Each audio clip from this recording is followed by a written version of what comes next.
RSS ಆಯ್ತು, ಮುಂದೆ NCC ban ಮಾಡ್ತೀರಾ? ಕಡೆಗೂ ತಮ್ಮ ಹಠ ಸಾಧಿಸೇ ಬಿಟ್ರು.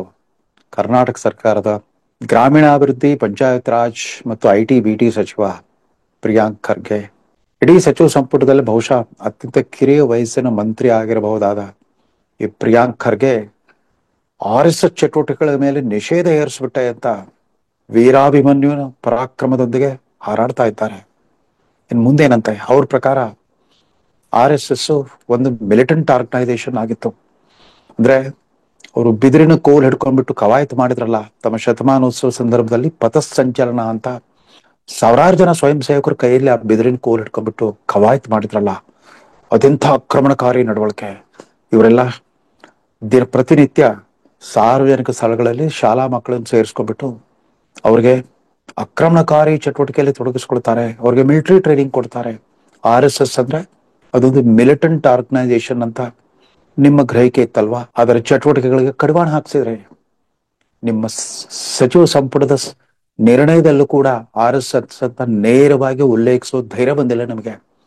ಇಂಥ ಯಾವುದೇ ಸಂಘಟನೆಗಳು, ರಾಜಕೀಯ ಪಕ್ಷಗಳ ಜೊತೆಗೆ ಸಂಬಂಧ ಹೊಂದಿರೋ ಸಂಘಟನೆಗಳ ಚಟುವಟಿಕೆಗಳಿಗೆ ಇನ್ನು ಮುಂದೆ ಪರವಾನಗಿ ಪಡ್ಕೋಬೇಕು. ಸಾರ್ವಜನಿಕ ಸ್ಥಳಗಳನ್ನ, ಬಯಲು ರಂಗಭೂಮಿಯನ್ನ ಬಳಸ್ಕೊಳ್ಳೋ ಹಾಗಿಲ್ಲ ಅಂತ ಹೇಳಿದ್ರೆ ಹೌದು, ಇದು ಇನ್ನು ಮುಂದೆ ಬೀದಿ ನಾಟಕಗಳಿಗೂ ಅನ್ವಯಿಸುತ್ತೆ, ದಲಿತ ಸಂಘರ್ಷ ಸಮಿತಿ, ರೈತ ಸಂಘ ಇತ್ಯಾದಿ ಸಂಘಟನೆಗೂ ಕೂಡ ಅನ್ವಯಿಸುತ್ತೆ ಅಂತ ಕಾಣುತ್ತೆ ನಿಮ್ಮ ಮಾತು. ಅದರಲ್ಲಿ RSS ಅದೊಂದು ಖಾಸಗಿ ಸಂಘಟನೆ, ಅದನ್ನು ನೀವು ಆಕ್ರಮಣಕಾರಿ ಸಂಘಟನೆ ಅಂತ ಕರೆದು, ಮಿಲಿಟೆಂಟ್ ಆರ್ಗನೈಸೇಷನ್ ಅಂತ ಕರೆದ್ರಿ. ಆದ್ರೆ ಸ್ವಾತಂತ್ರ್ಯ ಬಂದಾಗಿನಿಂದನೂ ಭಾರತ ಸರ್ಕಾರದ ಅಡಿಯಲ್ಲಿ, ಅಂದ್ರೆ ಭಾರತ ಸರ್ಕಾರದ ರಕ್ಷಣಾ ಇಲಾಖೆ ಮತ್ತು ವಿವಿಧ ರಾಜ್ಯ ಸರ್ಕಾರಗಳ ಸಹಭಾಗಿತ್ವದಲ್ಲಿ ಅಸ್ತಿತ್ವಕ್ಕೆ ಬಂದಿರೋ ನ್ಯಾಷನಲ್ ಕೆಡೆಟ್ ಕೋರ್ NCC ಅನ್ನೋ ಸಂಘಟನೆ ಬಗ್ಗೆ ಏನ್ ಹೇಳ್ತೀರಾ? ಅದು ಕೂಡ ನಿಮ್ಮ ಪ್ರಕಾರ, ನಿಮ್ಮ ವ್ಯಾಖ್ಯಾನದ ಪ್ರಕಾರ ಅದು ಒಂದು ಮಿಲಿಟೆಂಟ್ ಆರ್ಗನೈಸೇಷನ್ ಅಲ್ವೇ? NCC ಅಂತಂದ್ರೆ ಹೈಸ್ಕೂಲು ಮತ್ತು ಕಾಲೇಜು ವಿಶ್ವವಿದ್ಯಾಲಯದ ವಿದ್ಯಾರ್ಥಿನಿಯರಿಗೆ ಒಂದು ಮಿಲಿಟರಿ ತರಬೇತಿ, ಪ್ರಾಥಮಿಕ ಮಿಲಿಟರಿ ತರಬೇತಿ ಕೊಡೋ ರಾಷ್ಟ್ರ ಮಟ್ಟದ ಸಂಘಟನೆ. ಅದು ಅಸ್ತಿತ್ವಕ್ಕೆ ಬಂದಿದ್ದು ಈಗ 77 ವರ್ಷಗಳ ಹಿಂದೆ, 16 ಜುಲೈ 1948 ಅಸ್ತಿತ್ವಕ್ಕೆ ಬಂತು. ಅದನ್ನ ಮೊದಲು ಯೂನಿವರ್ಸಿಟಿ ಕೆಡೆಟ್ ಕೋರ್ ಅಂತ ಕರಿತಾ ಇದ್ರು, ಆಮೇಲೆ ಅದನ್ನ ನ್ಯಾಷನಲ್ ಕೆಡೆಟ್ ಕೋರ್ ಅಂತ ಕರೆದ್ರು. ಸ್ವಾತಂತ್ರ್ಯ ಬಂದ ನಂತರ ಪ್ರೊಫೆಸರ್ HN ಕುಂಜು ನೇತೃತ್ವದ ಒಂದು ತಜ್ಞರ ಸಮಿತಿ ನೀಡಿದ ವರದಿ ಅನುಸಾರವಾಗಿ ಪಂಡಿತ್ ಜವಾಹರ್ಲಾಲ್ ನೆಹರು ಸರ್ಕಾರವೇ, ಕಾಂಗ್ರೆಸ್ ಸರ್ಕಾರವೇ ಇದನ್ನ ಅಸ್ತಿತ್ವಕ್ಕೆ ತಂತು. ಅದು ಅಪ್ಪಟ ಮಿಲಿಟರಿ ತರಬೇತಿ ಕೊಡುವಂತ ಒಂದು ರಾಷ್ಟ್ರ ಮಟ್ಟದ ಸಂಘಟನೆ. ಅಂದ್ರೆ ಅದರಲ್ಲಿ ಭಾರತೀಯ ಸೇನಾಪಡೆಯ 3 ಅಂಗಗಳು ಅದರಲ್ಲಿದೆ. ಆರ್ಮಿ, ನೇವಿ, ಏರ್ಫೋರ್ಸ್, 3 ವಿಭಾಗಗಳಿಗೆ ಸಂಬಂಧಪಟ್ಟ ತರಬೇತಿಯನ್ನ ವಿವಿಧ ನಿಗದಿತ, ಅಂದ್ರೆ ದೃಢೀಕರಿಸಲ್ಪಟ್ಟ ಶಾಲೆ ಮತ್ತು ಕಾಲೇಜುಗಳಲ್ಲಿ ಆ ತರಬೇತಿಯನ್ನು ಕೊಡ್ತಾರೆ. ಅದರ ಸಂಘಟನೆ ಕೂಡ ಮಿಲಿಟರಿ ವ್ಯವಸ್ಥೆಯಲ್ಲಿ ಯಾವ ಇರುತ್ತೋ ಅದೇ ರೀತಿ ಇರುತ್ತೆ. ಕಾಲೇಜ್ ಮಟ್ಟದಲ್ಲಿ ಒಂದು NCC ಕಂಪನಿ ಇರುತ್ತೆ, ಹಲವಾರು ಕಂಪನಿಗಳು ಸೇರ್ಬಿಟ್ಟು ಒಂದು ಬಟಾಲಿಯನ್ ಇರುತ್ತೆ. ರಾಜ್ಯಾದ್ಯಂತ ಇರುವ ಎಲ್ಲ ಬಟಾಲಿಯನ್ ಸೇರ್ಬಿಟ್ಟು ಗ್ರೂಪ್ಗಳು ಇರುತ್ತೆ, A ಗ್ರೂಪ್, B ಗ್ರೂಪ್ ಅಂತ. ಇವುಗಳಲ್ಲಿ ಮುಖ್ಯ ಪ್ರಾಥಮಿಕ ತರಬೇತಿದಾರರು ಆಯ್ದ ತರಬೇತಿ ಪಡೆದ ಹೈಸ್ಕೂಲ್ ಶಿಕ್ಷಕರು ಮತ್ತು ಕಾಲೇಜು ಅಧ್ಯಾಪಕರುಗಳು. ಸ್ವತಃ ನಾನೇ NCC ಅಧಿಕಾರಿ ಆಗಿದ್ದೆ. 33ನೇ ವಯಸ್ಸಲ್ಲಿ 3 ತಿಂಗಳ ಕಾಲ ನಾಗ್ಪುರ್ ಬಳಿ ಇರುವ ಕಾಮ್ಟಿ ಅನ್ನೋ ಗ್ರಾಮದಲ್ಲಿರೋ ಅಲ್ಲಿ ಆಫೀಸರ್ ಟ್ರೈನಿಂಗ್ ಸ್ಕೂಲ್ ತರಬೇತಿ ಶಾಲೆಯಲ್ಲಿ 3 ತಿಂಗಳು ತರಬೇತಿ ಪಡ್ಕೊಂಬಂದಿದ್ವಿ. ಅದೊಂಥರ ಪಕ್ಕಾ ಮಿಲಿಟರಿ ತರಬೇತಿ. ಅಲ್ಲಿ ಸೇನಾ ಬದುಕಿನ ಎಲ್ಲ ಆಯಾಮಗಳನ್ನ ಈ ತರಬೇತಿಗೆ ಹೋದವ್ರಿಗೆಲ್ರು ಪಡ್ಕೊಳ್ಳೇಬೇಕಾಗತ್ತೆ. ಅಂದ್ರೆ NCC ಅಂತಂದ್ರೆ ಕೇವಲ ಸಶಸ್ತ್ರ ಕವಾಯತು ಮಾತ್ರ ಅಲ್ಲ, ಶಸ್ತ್ರಾಭ್ಯಾಸದ ಸಂಘಟನೆ ಕೂಡ. ಕೇವಲ ಅಲ್ಲಿ ಆರ್ಮ್ ಡ್ರಿಲ್ ಮಾತ್ರ ಅಲ್ಲ, ಅಲ್ಲಿ ವೆಪನ್ ಟ್ರೈನಿಂಗ್ ಕೂಡ ಕೊಡ್ತಾರೆ. NCC ತರಬೇತಿಯ ಬಹು ಮುಖ್ಯ ಅಂಗವೇ ರೈಫಲ್ ಶೂಟಿಂಗ್. ಅಂದ್ರೆ ಪ್ರತಿಯೊಬ್ಬ NCC ಕೆಡೆಟ್ ಕೂಡ ತನ್ನ 2 ವರ್ಷಗಳ ತರಬೇತಿಯ ಹಂತದಲ್ಲಿ ಒಳ್ಳೆ ರೈಫಲ್ ಶೂಟರ್ನಾಗಿರ್ಬೇಕು. ಅಂದ್ರೆ ಅವರೆಲ್ಲ ಗನ್ ಹಿಡ್ಕೊಂಡು ಕವಾಯತ್ ಮಾಡ್ತಾರೆ. ವಾರಕ್ಕೊಮ್ಮೆ ಒಂದು ಪೆರೇಡ್ ಇರುತ್ತೆ, ವರ್ಷಕ್ಕೆ ಒಂದು 20 ಪರೇಡ್ ಇರುತ್ತೆ. ಹೈಸ್ಕೂಲ್ ಮಟ್ಟದಲ್ಲಿ ವಿದ್ಯಾರ್ಥಿಗಳ ಸಂಘಟನೆಯನ್ನ ಜೂನಿಯರ್ ಡಿವಿಷನ್ NCC ಅಂತ ಕರೀತಾರೆ, ವಿದ್ಯಾರ್ಥಿನಿಯರ ಸಂಘಟನೆಯನ್ನ ಜೂನಿಯರ್ ವಿಂಗ್ NCC ಅಂತ ಕರೀತಾರೆ. ಕಾಲೇಜು ವಿಶ್ವವಿದ್ಯಾಲಯ ಮಟ್ಟದಲ್ಲಿ ಸೀನಿಯರ್ ಡಿವಿಷನ್ NCC ವಿದ್ಯಾರ್ಥಿಗಳಿಗೆ, ಸೀನಿಯರ್ ವಿಂಗ್ NCC ಹೆಣ್ಣು ಮಕ್ಕಳಿಗೆ. ಅದರಲ್ಲೂ ಆರ್ಮಿ ವಿಂಗ್ ನಲ್ಲಂತೂ ಕೇವಲ ಬಂದೂಕು ಬಂದೂಕಿನಿಂದ ಹೊಡೆಯೋದಷ್ಟೇ ಅಲ್ಲ, ಶೂಟಿಂಗ್ ಮಾಡೋದಷ್ಟೇ ಅಲ್ಲ, ಆರ್ಮರ್ಡ್ ಕೋರ್ ಅನ್ನೋ ಒಂದು ವಿಭಾಗ ಇದೆ. ಅಂದ್ರೆ ಕವಚಧಾರಿ ಸೇನಾ, ಅಲ್ಲಿ ಮಿಲಿಟರಿ ಟ್ಯಾಂಕ್ಗಳು ಮತ್ತು ಭಾರಿ ಗನ್ಗಳ ಪ್ರಯೋಗವನ್ನು ಕೂಡ ಅದರಲ್ಲಿ ಕೆಡೆಟ್ಗಳಿಗೆ ಹೇಳ್ಕೊಡ್ತಾರೆ. ಒಂದು ಸ್ಪರ್ಧಾತ್ಮಕವಾದ ಕ್ಯಾಂಪ್ಗಳು ನಡೆಯುತ್ತೆ. ವರ್ಷವಿಡೀ NCC ಕ್ಯಾಂಪ್ಗಳಿರುತ್ತೆ. ಅದರ ಜೊತೆಗೆ ರಾಷ್ಟ್ರ ಮಟ್ಟದಲ್ಲಿ ಪ್ರತಿ ವರ್ಷ ಜನವರಿ 2ರಿಂದ ಜನವರಿ 29ರವರೆಗೆ ರಾಷ್ಟ್ರ ಮಟ್ಟದಲ್ಲಿ ಗಣರಾಜ್ಯೋತ್ಸವ NCC ಕ್ಯಾಂಪ್ ಇರುತ್ತೆ. ಅಂತಾರಾಜ್ಯ ಸ್ಪರ್ಧೆಗಳಿರುತ್ತೆ. ಆ ಸ್ಪರ್ಧೆಗಳಲ್ಲಿ ಗೆದ್ದು ಬರುವಂತ ರಾಜ್ಯ ಘಟಕಕ್ಕೆ ಅವಕ್ಕೆ ನಿರ್ದೇಶನಾಲಯ ಅಂತ ಕರೀತಾರೆ, NCC ಡೈರೆಕ್ಟರೇಟ್ ಅಂತ. ಅವ್ರಿಗೆ ಪ್ರಧಾನಮಂತ್ರಿ ಅವರ ವಿಶೇಷ ಪಾರಿತೋಷಕವನ್ನ ಕೊಡ್ತಾರೆ.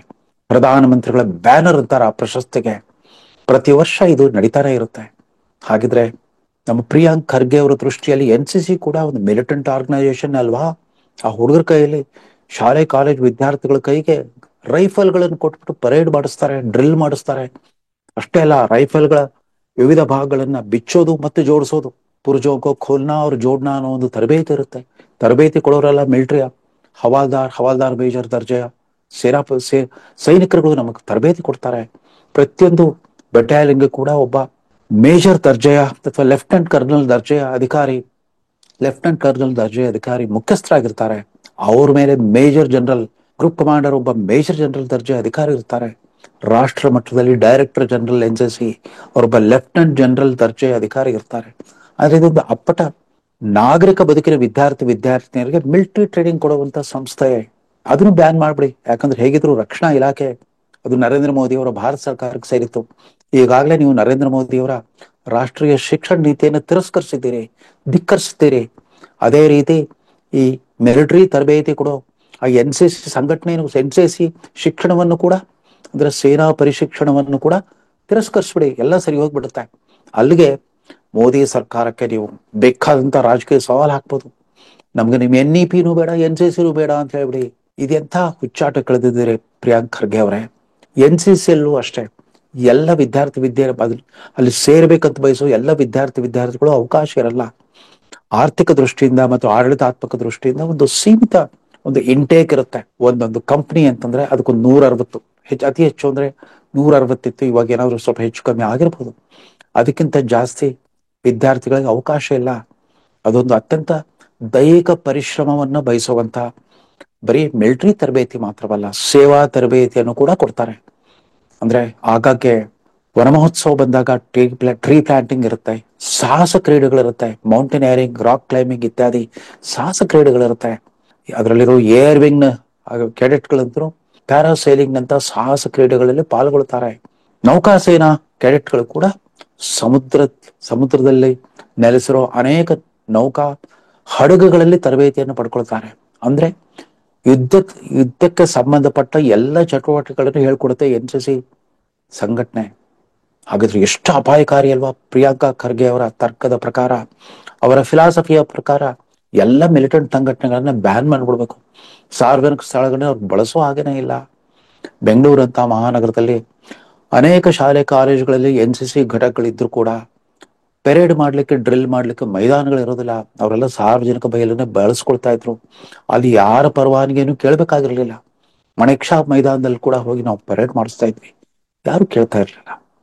ಅಂದ್ರೆ ಒಂದು 150 ಜನ ಕೆಡೆಟ್ಗಳಿಗೆ ಈ NCC ತರಬೇತಿ ಕೊಟ್ರೆ ಕನಿಷ್ಠ 10 ಜನರಾದ್ರೂ ಮುಂದೆ ಸೇನಾ ವೃತ್ತಿಗೆ ಬರಬಹುದು ಅನ್ನೋ ನಿರೀಕ್ಷೆ ಭಾರತ ಸರ್ಕಾರದ್ದು ಮತ್ತು ಈ NCC ಸಂಘಟನೆಗೆ ಹುಟ್ಟು ಹಾಕಿದ ಆ ಮಹನೀಯರದ್ದು. ಯಾಕಂದ್ರೆ ಮಿಲಿಟರಿ ಬದುಕು ಕಷ್ಟದಾಯಕವಾದ ಬದುಕು. ಅದೇ ರೀತಿ ರಾಷ್ಟ್ರದ ಒಂದು ಅತ್ಯಂತ ಗೌರವಾನ್ವಿತವಾದ ಒಂದು ವೃತ್ತಿ ಕೂಡ. ಆದ್ರೆ ಎಲ್ಲ ವಿದ್ಯಾರ್ಥಿಗಳು ಕೂಡ ಆಕರ್ಷಿತರಾಗಲ್ಲ. ಯಾಕಂದ್ರೆ ಎಲ್ಲಿ ನಾವು ಶತ್ರುವಿನ ಗುಂಡಿಗೆ ಬಲಿಯಾಗ್ಬಿಡ್ತವೆ ಅಂತಂದ್ಬಿಟ್ಟು. ಸೊ ಸಶಸ್ತ್ರ ಕವಾಯತು ಮತ್ತು ಶಸ್ತ್ರಾಭ್ಯಾಸ ಎರಡು ಸಿಲೆಬಸ್ ಒಳಗೊಂಡಿರುವಂತಹ NCC ತರಬೇತಿಗೂ ಕಡಿವಾಣ ಹಾಕ್ಬಿಟ್ರೆ ಕರ್ನಾಟಕ ಅತ್ಯಂತ ಶಾಂತಿಯುತ ರಾಜ್ಯವಾಗೋಗ್ಬಿಡುತ್ತೆ. ಸರ್ವ ಜನಾಂಗದ ಶಾಂತಿಯ ತೋಟ ಆಗೋಗ್ಬಿಡುತ್ತೆ. ನಿನ್ನಿನ ಕ್ಯಾಬಿನೆಟ್ ಸಭೆಯಲ್ಲಿ ಸನ್ಮಾನ್ಯ ಪ್ರಿಯಾಂಕಾ ಖರ್ಗೆ ಅವರು ಒಂದು ಕರಡು ಮಸೂದೆಯನ್ನ ತಯಾರು ಮಾಡ್ಕೊಂಡು ಹೋಗಿದ್ರಂತೆ. ಅದಕ್ಕೆ ಹಿರಿಯ ಮಂತ್ರಿಗಳಿಂದ ವಿರೋಧ ವ್ಯಕ್ತವಾದ ಹಿನ್ನೆಲೆಯಲ್ಲಿ, ಅದರಲ್ಲೂ ವಿಶೇಷವಾಗಿ ಉಪಮುಖ್ಯಮಂತ್ರಿ DK ಶಿವಕುಮಾರ್ ಅವರೇ ಹೇಳಿದ್ರಂತೆ, ಏನಪ್ಪಾ ನೀನಾಗ್ಲೇ ಕಾನೂನು ಮಾಡಕ್ ಹೊರಟಿದೀಯಾ? ಈ RSS ಅಂತ ಹೆಸರು ಹೇಳ್ಬಿಟ್ಟು ನೀನು ಕಾನೂನು ಮಾಡ್ಬಿಟ್ರೆ ಅವ್ರು ಹುತಾತ್ಮರಾಗ್ಬಿಡ್ತಾರೆ, ಅವ್ರು ಹೀರೋಗಳಾಗ್ಬಿಡ್ತಾರೆ. ನಮ್ಮ ಎದುರಿಗೆ ದೊಡ್ಡ ಸವಾಲು ಬಂದ್ಬಿಡುತ್ತೆ, ಅವಾಗೇನ್ ಮಾಡ್ತೀರಾ ಅಂತ ಬುದ್ಧಿ ಹೇಳಿದ್ರು.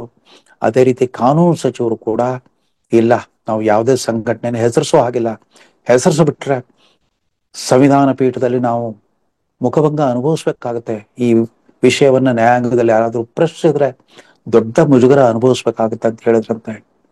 ಏನೇ ಇರಲಿ, ಸ್ವಯಂ ಸೇವಕ ಸಂಘಟನೆಗಳಿಗೆ ಕಡಿವಾಣ ಹಾಕೋ ನೀವುಗಳು, ನಿಮ್ಮ ಸರ್ಕಾರಿ ನೌಕರಗಳೇ ಜಾತಿವಾರು ಸಂಘಟನೆಗಳ ಕಟ್ಕೊಂಡಿದ್ದಾರೆ. ಅವ್ರ ವೇದಿಕೆ ಮೇಲೆ ಇವೆಲ್ಲ ಹೋಗ್ಬಿಟ್ಟು ಹುರಿದುಂಬಿಸ್ತೀರಿ. ನಿಮ್ ಜಾತಿಗಳ ಸರ್ಕಾರಿ ಅಧಿಕಾರಿಗಳು ನೌಕರರ ಸಂಘಟನೆಗಳನ್ನ ನೀವೇ ಪೋಷಿಸ್ಕೊಂಡು ಮೇಲೆ ಅವ್ರನ್ನ ಬಳಸ್ಕೊಡ್ತೀರಿ. ಅದ್ಯಾವುದು ಸರಿನಾ? ಅಂದ್ರೆ ಧಾರ್ಮಿಕ ಧರ್ಮ ರಕ್ಷಣೆಯ ಸಂಘಟನೆಗಳು ಮಾತ್ರ ಅಪಾಯಕಾರಿ. ಈ ಜಾತಿವಾರು ಸಂಘಟನೆಗಳು ಅವೆಲ್ಲವೂ ನಿರುಪದ್ರವಿ ಸಂಘಟನೆಗಳು. ಇದೆಂತ ತರ್ಕ? ಅಂತೂ ಕರ್ನಾಟಕದ ಗ್ಯಾರಂಟಿ ಸರ್ಕಾರಕ್ಕೆ ಒಂದು ವಿಚಿತ್ರವಾದ ಭಯ ಕಾಡ್ತಾ ಇದೆ, ಅವ್ಯಕ್ತ ಭಯ ಕಾಡ್ತಾ ಇದೆ. ತಮ್ಮ ರಾಜಕೀಯ ಎದುರಾಳಿ ಭಾರತೀಯ ಜನತಾ ಪಕ್ಷಕ್ಕಿಂತ ಭಾರತೀಯ ಜನತಾ ಪಕ್ಷದ ನಾಯಕರನ್ನ ಬೆಳೆಸೋ RSS ಅನ್ನೋ ಸಂಘಟನೆ ಬಗ್ಗೆ ಇದೊಂದು ಅವ್ಯಕ್ತವಾದ ಭಯ. ಅದರಲ್ಲಿ ಚುನಾವಣೆಯಲ್ಲಿ ಮತ್ತೆ ನೀವು ಎದುರಿಸ್ಬೇಕಾಗಿರೋದು BJPಯೇ ಹೊರತು RSS ಅಲ್ಲ ಅಂತ ಹೇಳ್ತಾ, ನಿಮ್ಮ ಮುಂದಿನ ಅಜೆಂಡಾ NCC ಬ್ಯಾನ್ ಮಾಡ್ಬೇಕು ಅಂತಿದ್ರೆ ಬ್ಯಾನ್ ಮಾಡ್ಬೇಡಿ. ಮತ್ತೊಂದು ಅದೇ ತರದ ಸಂಘಟನೆ ಇದೆ, ಸ್ಕೌಟ್ಸ್ ಅಂತ. ಅಲ್ಲಿ ಶಸ್ತ್ರಗಳನ್ನ ಬಳಸ್ತಾ ಇದ್ರು ಕೂಡ ಅಲ್ಲೂ ಕೂಡ ಕವಾಯತ್ ಕಲಿಸ್ತಾರೆ, NCC ತರನೇ. ಆ ಹುಡುಗರು ಕೂಡ ಡ್ರಿಲ್ಲು, ಪರೇಡು ಇತ್ಯಾದಿ ಕಲಿಸ್ತಾರೆ, ಸಾಹಸ ಚಟುವಟಿಕೆಗಳನ್ನು ಹೇಳ್ಕೊಡ್ತಾರೆ, ಸೇವಾ ಚಟುವಟಿಕೆಗಳಲ್ಲಿ ತೊಡಗಿಸ್ತಾರೆ. ಅವ್ರನ್ನೂ ಬ್ಯಾನ್ ಮಾಡ್ಬಿಡಿ. ಎಲ್ಲೆಲ್ಲಿ ಸಮವಸ್ತ್ರಧಾರಿ ತರಬೇತಿ ಇರುತ್ತೋ ಅಂತ ಎಲ್ಲಾ ಸಂಸ್ಥೆಗಳನ್ನ ಬ್ಯಾನ್ ಮಾಡ್ಬಿಟ್ರೆ ಸುಖವಾಗಿರ್ಬೋದಲ್ವಾ? ಪ್ರಿಯಾಂಕಾ ಖರ್ಗೆ ಅವರು ಮತ್ತು ಅವರ ಸಚಿವ ಸಂಪುಟದ ಎಲ್ಲ ಮಹನೀಯರಿಗೆ ಇದನ್ನ ಅರಿಕೆ ಮಾಡ್ಕೊಂಡ್ಬಿಟ್ಟು ದಯಮಾಡಿ ನಿನ್ನೆ ಕೈಗೊಂಡಿರೋ ನಿರ್ಧಾರವನ್ನ ವಾಪಸ್ ಪಡ್ಕೊಳ್ಳಿ ಅಂತ ಆಗ್ರಹಿಸ್ತಾ ಈ ಸಂಚಿಕೆಯನ್ನು ಮುಗಿಸ್ತಾ ಇದ್ದೇನೆ. ನಮಸ್ಕಾರ.